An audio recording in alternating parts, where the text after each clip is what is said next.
Hey guys, Ben here, and today I am going to analyse Game Over, the Nazi zombie song by Much Loved Play the Game. So, let's begin.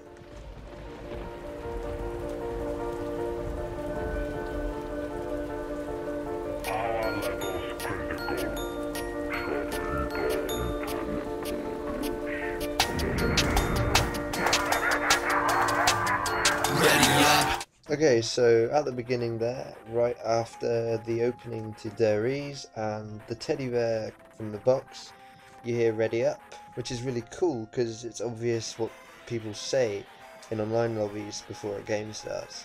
Oh, so there's a story. Forget about love, hope and glory. Just focus on the elements that make a story gory. Okay, elements as in element 115, and it is gory because this is zombies and it has a lot of blood. And just multiply the horror by the 935. 935 is group 935 from Dairies, and this whole line actually sounds a bit like a maths equation. And amplify your mind to grasp the principles of time. I think the reference to time is due to the amount of time travel going on in the story. Prepare to receive the memories they want you to see. Prepare to receive? How's the wife?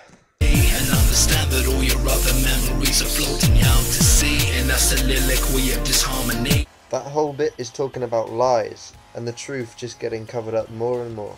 And that the key to our story is now nothing but a dream. And our hero, he can't feel his hands, and he was sent with the plans from the desk of some foreign man. He set his feet down on some German land, confronts a psychopath with the ratio of man. And now he's tied tightly to the arms of a chair. He shakes and struggles violently and screams out loud in despair.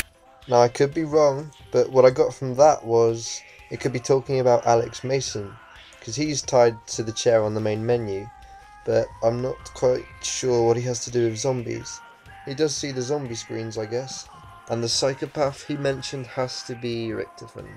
Feels a cold chill flowing through the room and the air. Smells the stench of taxidermy as a shadow appears. Okay, so that small chunk there made it sound a bit more like he's talking about Alex Mason. Especially with the shadow, because that would be Weaver interrogating Mason behind the glass. And it ended there with the sound of a ray gun, which sounds quite good in the song. And there is a little girl and she likes teddy bears and the way that you look when you're covered in blood and with nowhere to run. And that little girl, she likes Matryoshkin dolls and the way that your eyes roll back in your head as you slip into death. Okay, that's like the chorus. It plays a few times in the song, and basically it just talks about Samantha. Pretty much speaks for itself.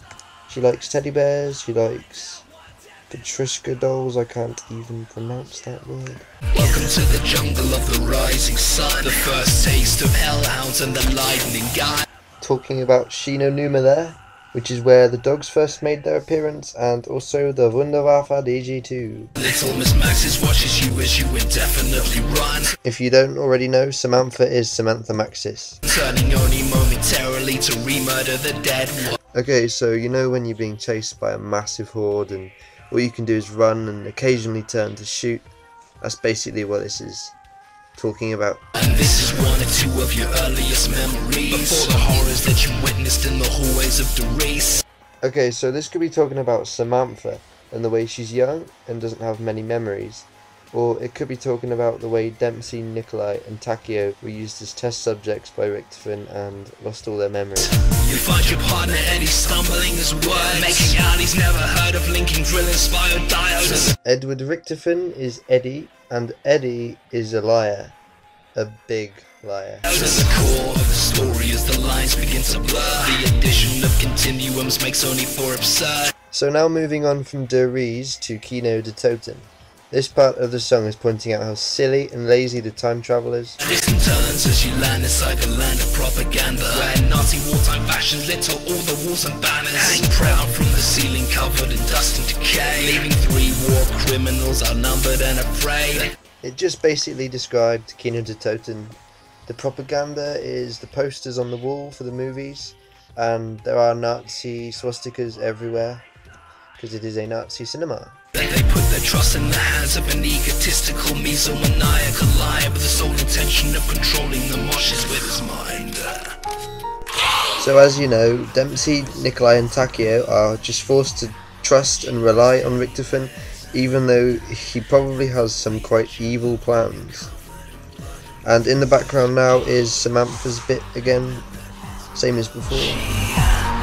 Likes Matryoshka dolls and the way that your eyes roll back in your head as you slip into death. We must ascend from the darkness before it's too late. But how high must we fly to the moon to escape? Ascend from darkness is a quote that was on the wall in Nacht, and it's probably in some other maps, I'm not too sure. So then we have the moon, which has played quite a part in Zombies.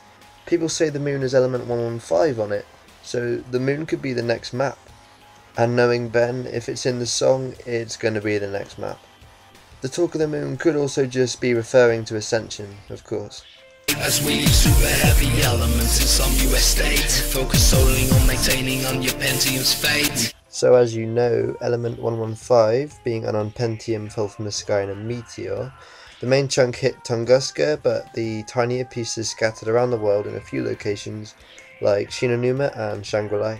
We travel forward, hear the call, conscription strangers to aid. Moving forward, past Ascension, it's now Call of the Dead, and the song says Hear the Call. It also says conscript some strangers to aid, which is when our 4 known characters are stuck in the time machine and need the aid of the 4 actors to send them on their way. Finding Richtofen's scepter in a frozen tundra maze. Richtofen's scepter is the golden rod, which he takes onwards to Shangri-La. Travel backwards, swapping snow for ancient mountain remains. So Call of the Dead is in the modern day because of the 4 actors, even though all the weapons are still Cold War for some reason. So now they've gone back in time, swapping snow for ancient mountain ruins. That's the temples at Shangri-La. This temple of doom is now left in a rift and refrain. Refrain means to repeat, so that could be talking about the way it's constantly swapping between night and day. And are you stained by the blood of Himalayans, laying waste to the endless magazines in an attempt at feeling safe? That's talking about killing all the village people zombies and trying to feel safe about it. He's hiding something from you, yeah, it's right behind his eyes. I wonder if he notices your mind has started linking now. Maybe the 3 guys are starting to question Richtofen's plans. He travelled to a place that he mentioned long ago, on a memo that he left on a static radio. There are always radios on zombie maps. Some are ridiculously staticky and some are too quiet. But at some point Richtofen told his plans of coming to Shangri-La to a radio. And this place does not exist, no, it's nothing but a myth. Maybe Shangri-La is outside of reality. And the cliff is where I stand until little Sammy's dad comes back and rescues us from the story that's really starting to drag. This cliff that he speaks of would be the cliffhanger that we're left at. Richtofen now has the golden rod and the focusing stone. Who knows what evil things he's going to do with them. Or this cliff could just be an actual cliff getting ready to commit suicide because of the direction the story's going in. Either way. So come on Ludwig, come back to me and fetch me that soul. Ludwig Maxis is Samantha's dad, and he only really played a big part in Der Riese. Since then the story's been all over the place, so we can't wait for Ludwig to come back into the plot and put it back on track. Fetch me their souls, of course, is what is spoken in the Aether at the beginning of Dog Waves. This has been my analysis. I hope you enjoyed it. Goodbye.